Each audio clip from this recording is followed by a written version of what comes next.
ये कहानी है आज से करीब 2000 साल पहले की, जब सम्राट अशोक कलिंगा की जंग जीत चुके थे। कलिंगा के इस युद्ध में तकरीबन 1 लाख लोगों को मारा गया था और 1,50,000 लोगों को बंदी बनाया गया था, जिसकी वजह से ये युद्ध इतिहास का सबसे ज़्यादा खून बहाने वाला युद्ध भी माना जाता है। और जब सम्राट अशोक ने भी इस युद्ध को जीता था, तब वो काफ़ी ज़्यादा सोच में पड़ गए थे कि ये उनके हाथों क्या हो गया है। उन्होंने लाखों लोगों का बलिदान सिर्फ एक युद्ध के लिए दे दिया। इसी सोच में रहकर उन्होंने अपने राजपाट को छोड़कर बुद्धिज़्म को अपना लिया। वो समझते थे कि बुद्धिज़्म को अपनाने के बाद ही वो धर्म की राह पर चल पाएंगे। इतना ही नहीं, उन्होंने बुद्धिज़्म को देश के कई हिस्सों में फैलाया और सबको ज़िंदगी का असल मतलब भी बताया। इसी के साथ अब उनकी बदौलत बुद्धिज़्म बाकी देशों में भी फैल रहा था। और जब वो बुद्धिज़्म की राह पर चल रहे थे, तो उन्होंने बहुत सारी अलग अलग चीज़ें एक्सपीरियंस की, अलग अलग चीज़ों की नॉलेज उन्हें मिली। लेकिन इसी दौरान उनको कुछ ऐसी भी चीज़ों की नॉलेज मिल गई जो नॉलेज किसी आम इंसान को नहीं मिलती है। उन्हें विज्ञान से लेकर राजतंत्र से लेकर राजकरण से लेकर हर एक चीज़ों के बारे में नॉलेज मिल गई, जो कि कभी किसी के पास होती ही नहीं है। और अगर ये नॉलेज किसी गलत इंसान के पास चली जाए, तो वो इसका बहुत ज़्यादा गलत इस्तेमाल भी कर सकता है। और इसीलिए उन्होंने 9 किताबों में अपने नॉलेज को डिवाइड कर दिया। किसी में पॉलिटिक्स की बातें थीं, किसी में वेपन्स की बातें थीं, किसी में पावर की बातें थीं, तो किसी में सर्जरी की बातें थीं। हर एक चीज़ के बारे में इन 9 किताबों में बताया गया था। लेकिन उन्हें अभी भी ये डर सताया जा रहा था कि वो इन 9 किताबों का क्या करेंगे।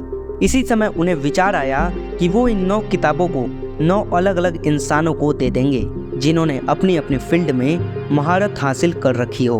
और तभी सम्राट अशोक अपने राज्य में वापस आ गए और उन्होंने अपने दरबार में 9 अलग अलग लोगों को बुलाया, जो अपने अपने फील्ड में महारथी थे। जैसे कि सम्राट अशोक के पास जो 9 किताबें थीं, उसमें से एक किताब राजनीति के ऊपर थी। तो ये किताब उस इंसान को दिया गया जो राजनीति में सबसे बेस्ट था, जो इसकी अच्छी समझ रखता था। इसका मतलब जो अपने अपने फील्ड में बेस्ट था, जो इस किताब को डिजर्व करता था, उन 9 लोगों को ये 9 किताबें दी गई थी। और उन्हें बताया गया था कि टाइम टू टाइम अपनी मृत्यु से पहले आपको ये किताब किसी अगले इंसान को देनी पड़ेगी, ताकि वो आगे इस दुनिया में उसको ले जा सके, इसकी लेगेसी को मेंटेन कर सके। और इसका सबसे बड़ा सबूत है अशोक चक्र, जो कि हमारे इंडियन फ्लैग में दिखता है। लेकिन इसके साथ ही ओडिशा के सन टेम्पल में आपको यहाँ पे एक चक्र दिखेगा। ये जो चक्र है, ये कहीं ना कहीं 9 अननोन मैन से जुड़ा हुआ है। यहाँ पे आप इस चक्र में देख सकते हो कि 8 डिफरेंट लाइन्स हैं और एक लाइन इसके बीच में है, यानी कि 9 टोटल लाइन्स हैं। और ये जो 9 टोटल लाइन्स हैं, ये डायरेक्टली रिप्रेजेंट करते हैं द 9 अननोन मैन से। और जो बाकी लाइन्स हैं, ये उन लोगों को रिप्रेजेंट करती हैं जिनके पास ये books time to time pass out हुई है। लेकिन ये बुक्स उस टाइम पर किन किन लोगों को दिया गया था, आइए ये भी जान लेते हैं। तो सबसे पहले नाम आता है चाणक्य, जिन्हें फादर ऑफ मेडिसिन भी कहा जाता है। तो सीधी सीधी बात है कि उनके ही हाथों में मेडिसिन की किताब दी होगी। दूसरे मेंबर थे चाणक्य, जो अपनी राजनीति के लिए जाने जाते थे और कैसे उन्होंने कई राजाओं की मदद की थी और इन्हीं को वॉरफेयर का जिम्मा सौंपा गया था। तीसरे मेंबर थे सुश्रुता, जिन्हें फादर ऑफ सर्जरीज भी कहा जाता है और इनको चाणक्य की तरह ही मेडिकल ज्ञान वाली किताब सौंपी गई थी। चौथे मेंबर थे आर्यभट्ट।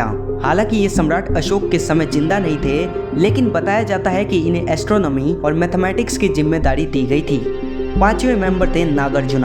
ये एक बुद्धिस्ट फिलोसोफर थे, जो कि मॉन्क होने के साथ साथ अल्केमी यानी कि रसज्ञ की ज्ञान भी रखते थे। छठे मेंबर थे पतंजलि। इन्होंने दुनिया को योगा से मिलवाया और वो प्रैक्टिसेस आगे भी लोगों को मिलती रही, इसीलिए इन्हें उसी किताब को दिया गया था। सातवें मेंबर थे वराहमिहिर, जिनको सम्राट अशोक ने एस्ट्रोलॉजी की किताब दी थी। आठवें मेंबर थे विष्णु शर्मा। इनकी बदौलत इस दुनिया में पंचतंत्र की किताब आई थी, जिसमें जानवरों की कहानियां बताई गई थी, इसलिए उनको साहित्य को आगे बढ़ाने के लिए ये किताब दी गई थी। आखिरी और 9वें मेंबर थे बोधिधर्मा। ये ऐसे मॉन्क थे जिन्होंने जैन बुद्धिज्म को चाइना में इंट्रोड्यूस किया था और इसी तरह सम्राट अशोक ने द 9 अननोन मैन की शुरुआत करी थी। और इनका रियल नेम क्या था, ये किसी को नहीं पता। और इसी वजह से आज भी लोग इस सोसाइटी को द 9 अननोन मैन के नाम से जानते हैं। लेकिन ये जो 9 अननोन मैन की थ्योरी है, ये इस दुनिया में सामने आई कैसे? तो कहा जाता है कि साल 1923 में टैलबट मुंडी नाम के एक ऑथर ने एक बुक निकाली थी द 9 अननोन मैन के नाम से, और इस बुक में उन्होंने खुल के कह दिया था कि द 9 अननोन मैन जो कि इंडिया में थे वो एक सीक्रेट सोसाइटी थी। लेकिन इनके पहले भी एक ऑथर थे जिन्होंने इस सोसाइटी का जिक्र अपनी किताब में किया था। उनके बारे में तो किसी को नहीं पता, लेकिन उन्होंने अपनी इस किताब में ऐसी ऐसी सीक्रेट बातें बताई थी, उनके क्या क्या एग्जीक्यूशन थे, क्या क्या ऑपरेशन थे, उसके बारे में उन्होंने अपनी उस बुक में बताया था। लेकिन उस बुक को बैन कर दिया गया था, इसके ऑथर का भी पता नहीं चला, और ये बुक कहाँ पे पब्लिश हुई थी उसके बारे में भी पता नहीं चला। मतलब कि इतिहास से उस चीज का नामो निशान मिटा दिया गया था। लेकिन टैलबट मुंडी ने इतने सालों बाद ओपनली सबके सामने इस बुक को पब्लिश किया था। उस समय हर कोई इसके बारे में बात करने लगा था, और फिर कुछ समय बाद एक वेब सीरीज भी रिलीज की गई थी जिसका नाम था JL50। ये एक इंडियन वेब सीरीज है और इसके अंदर भी इस सोसाइटी के बारे में बहुत अच्छे से बात की गई है। तो दोस्तों इस वीडियो में इतना ही, और अगर आपको भी द 9 अननोन मैन के बारे में कुछ पता है तो प्लीज हमें कमेंट सेक्शन में बताइए।